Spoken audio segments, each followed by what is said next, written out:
Today's our final day with the book of Ezekiel, and like with so many of the prophets, Ezekiel begins with very hard and challenging chapters of judgment and condemnation of the people, both individually and collectively, for their sin, their failure to obey God's commandments, for their failure to live up to who God called them to be as the people of God. But in the end chapters, we get to see visions of hope, and specifically in Ezekiel, of the glory of God returning to a new temple in a restored Jerusalem. And in chapter 43, our verse of the day is verse 2, where Ezekiel says, "And there the glory of the God of Israel was coming from the east. The sound was like the sound of mighty waters, and the earth shone with his glory." I'm going to keep reading through verse 5.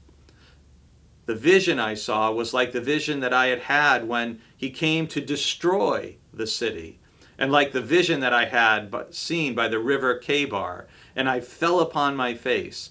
As the glory of the Lord entered the temple by the gate facing east, the Spirit lifted me up and brought me into the inner court, and the glory of the Lord filled the temple."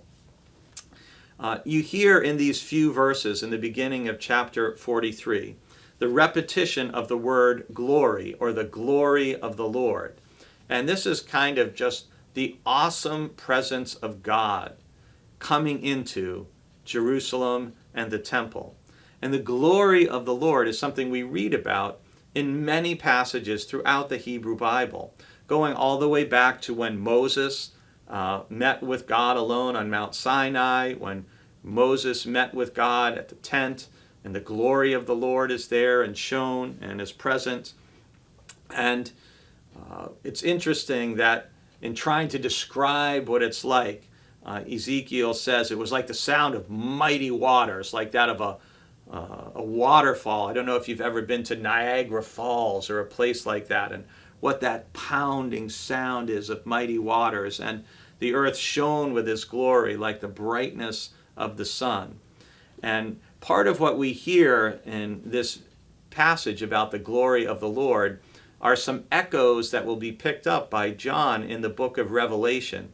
If you think of how the risen Christ is described in Revelation chapter 1, or John's vision of what heaven is like, it's how do you describe the indescribable, the glory of the Lord and the Lord's presence and power. So it's, I find, a very hopeful and encouraging passage to think that Ezekiel is given a vision very similar to the one he had when he was told that God was going to destroy the city, is that God only destroys because of the sin, again, the injustice, the abominations, the extortion, the corruption, all those things that we heard about earlier in the book of Ezekiel. But God's desire is always that no one should perish. As again, we heard earlier in Ezekiel, "Why will you perish, O house of Israel? Turn and live." That is God's hope for all of us.